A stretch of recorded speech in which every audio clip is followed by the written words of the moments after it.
Jangan asal kalau buat CV jika kamu mau dipanggil interview di ratusan perusahaan.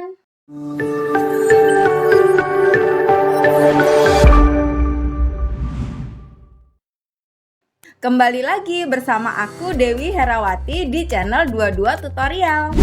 Nah, kemarin habis lebaran nih. Setelah lebaran biasanya langsung banyak lowongan kerjaan. Bahkan denger-dengar CPNS dan BUMN buka lowongan kerjaan juga kan? Jadi siap-siap buat CV yuk. Mungkin kamu sedang atau pernah mengalami masalah. Udah kirim CV kemana-mana kok nggak dipanggil-panggil. Tapi kamu ngerasa bahwa CV atau resume kamu udah bener. Tapi tetap aja nggak kepanggil-panggil. Sekalinya kepanggil malah dipanggil perusahaan abal-abal nggak jelas, malah kadang penipuan. Santai teman-teman, aku juga banyak yang gitu kok. Dan aku yakin banyak yang belum mempelajari betul gimana tuh membuat CV yang baik dan benar. Sebelum mulai tutorial pembuatan CV-nya, aku mau kasih tahu kamu sesuatu. Beberapa hal terkait bagaimana cara kerja penerimaan karyawan di perusahaan. Banyak HRD yang hanya membaca sekilas saja. Dan dari 1000 pelamar, jika HRD sudah menemukan satu yang cocok, sudah pasti yang lain tidak akan dikontak lebih lanjut. Bahkan HRD dalam mengecek CV hanya membutuhkan waktu beberapa detik saja loh. Nah, ini kita harus berhati-hati dalam pembuatan CV. Kalau kamu nggak ingin di blacklist, apalagi perusahaan besar. Perusahaan besar sudah menggunakan AI, yang mana AI akan secara otomatis membuang pelamar yang CV-nya tidak terbaca di sistem. Perusahaan besar umumnya memiliki jumlah lamaran lebih dari 10.000 tiap harinya. Dan bahkan bisa lebih loh. Oleh karena itu, mereka lebih memilih menggunakan sistem berbasis AI ini. Dan CV yang seperti ini tidak akan terbaca. Apalagi kalau tidak tertata tulisannya. Ada beberapa tips membuat CV yang wajib kamu catat nih. Yang pertama, gunakan format yang jelas dan mudah dipahami. Pilih format yang bersih, profesional, dan mudah dipahami. Gunakan font yang mudah dibaca seperti Arial, Calibri, atau Times New Roman. Yang kedua, sesuaikan CV kalian dengan posisi yang kalian lamar. Sorot keterampilan dan pengalaman yang paling relevan dengan pekerjaan yang kalian inginkan. Fokuslah pada keterampilan, pencapaian, dan pengalaman yang relevan dengan pekerjaan yang kalian lamar. Jangan lupa untuk menambahkan pendidikan, pengalaman kerja, kegiatan ekstrakurikuler jika relevan, serta keterampilan yang kalian miliki. Yang ketiga, usahakan agar CV tidak melebihi 2 halaman. Terutama jika kalian seorang fresh graduate atau memiliki pengalaman kerja yang kurang dari 5 tahun. Ini memberi kesempatan bagi kalian untuk menonjol dan memberikan gambaran singkat tentang siapa kalian dan apa yang kalian tawarkan. Perhatikan kata kunci yang sering muncul dalam deskripsi pekerjaan yang kalian lamar.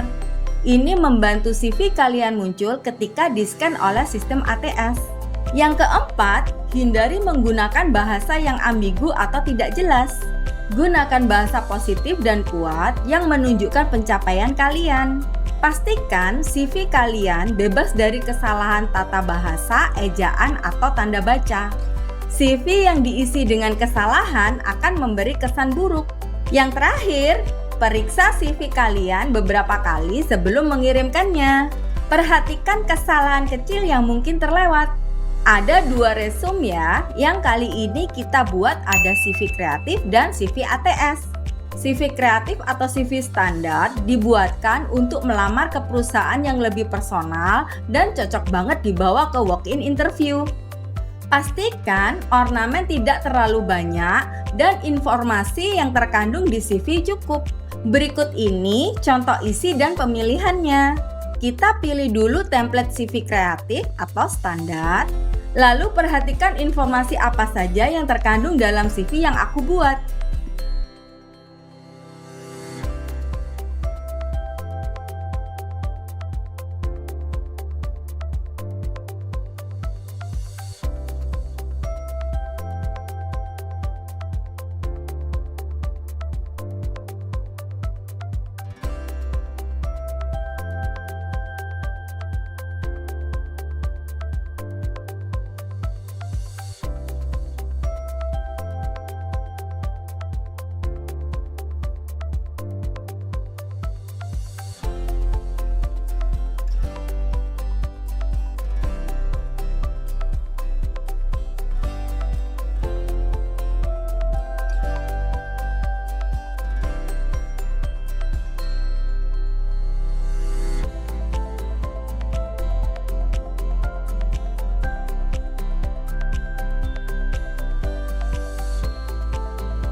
Nah, sudah paham kan untuk CV kreatif atau standar ini?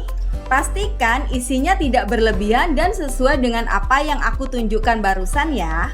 CV kreatif atau standar ini cocok digunakan untuk perusahaan berskala kecil atau untuk melamar frontliner seperti barista, teller, dan walk-in interview. Namun, apabila kamu ingin lebih profesional dan melamar perusahaan yang besar, kamu wajib pakai CV ATS. Poin-poin yang ada di CV ATS juga kamu bisa tulis sendiri atau menggunakan ChatGPT untuk mendapatkan poin-poin terbaik.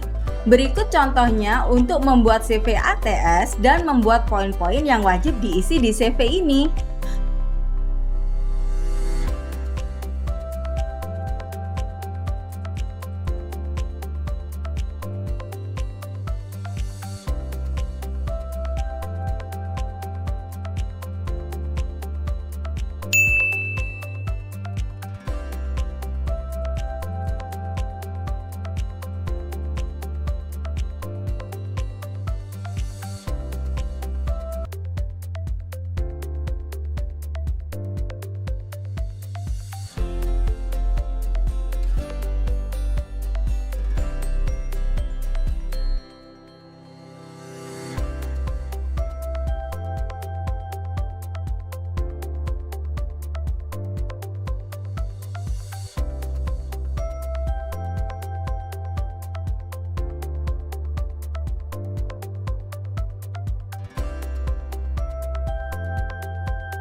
Pastikan template menggunakan sesuai dengan apa yang aku contohkan, karena ATS tidak diperbolehkan menggunakan banyak elemen.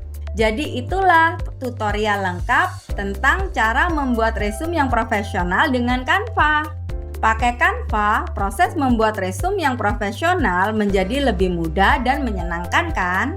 Jangan lupa tulis di kolom komentar kalau memang ada yang ingin kalian tanyakan ya. Sampai jumpa di konten selanjutnya. See you!